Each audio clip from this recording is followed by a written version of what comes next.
ખડોદરા વિસ્તારમાં ગત 31મી માર્ચના રોજ એક અજાણી વ્યક્તિનો મૃતદેહ મળી આવ્યો હતો। પ્રાથમિક તબક્કે અજાણ્યાની તપાસમાં મૃતકનું નામ શંકર કંચન પટેલ હોવાનું સામે આવ્યું હતું।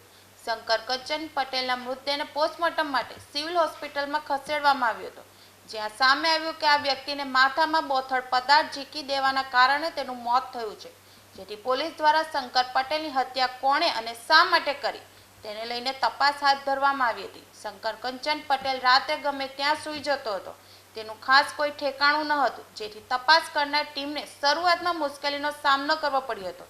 જોકે શંકર પટેલને ઓડિશાના વતની વિજય શાહ સાથે મિત્રતા હોવાનું સામે આવ્યું હતું। બંને વચ્ચે છેલ્લી મુલાકાત પણ રાત્રિના સમયે થઈ હતી, જેમાં બંને વચ્ચે ચા નાસ્તાને લઈને ઝઘડો થયો હતો। આ ઝઘડામાં જ વિજય શાહે હત્યા કરી નાખી હતી। બાદમાં તે નાસી ગયો હતો। આથી પોલીસે ટીમ બનાવીને વિજય શાહની ધરપકડ કરી આગળની કાર્યવાહી હાથ ધરી છે। ગઈ તારીખ 31/3/2024ના રોજ ખટોદરા પોલીસ સ્ટેશનની હદમાં કોમલ સર્કલ પાસે એસએમસીનું કમ્પાઉન્ડ છે, ત્યાં એક અજાણ્યા માણસની ડેડ બોડી મળી હતી। પ્રાથમિક દ્રષ્ટિએ અકસ્માત મોત જેવું લાગતું હતું, જેથી ખડોદરા પોલીસે એને એક અકસ્માત નોંધ લઈ અને પોસ્ટમોર્ટમ માટે મોકલવામાં આવી હતી, જ્યાં પીએમ રિપોર્ટ દરમિયાન જાણવા મળેલ કે એમના માથામાં કોઈ બોથડ પદાર્થ મારી અને એમનું મોત નિપજાવવામાં આવેલ છે।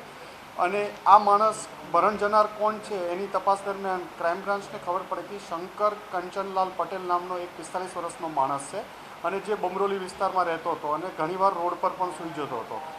અને વધુ તપાસ કરતાં જે ક્રાઇમ બ્રાન્ચની અલગ અલગ ટીમો આ ડિટેક્શન પાછળ લાગેલી હતી, જેમાં ક્રાઇમ બ્રાન્ચને માહિતી મળી કે વિનોદ સાહુ, જે મૂળ ગંજામ ઓરિસ્સાનો છે અને અહીંયા કેટરિંગનો વ્યવસાય સાથે સંકળાયેલો માણસ છે, એણે આ માણસને માર્યો હતો।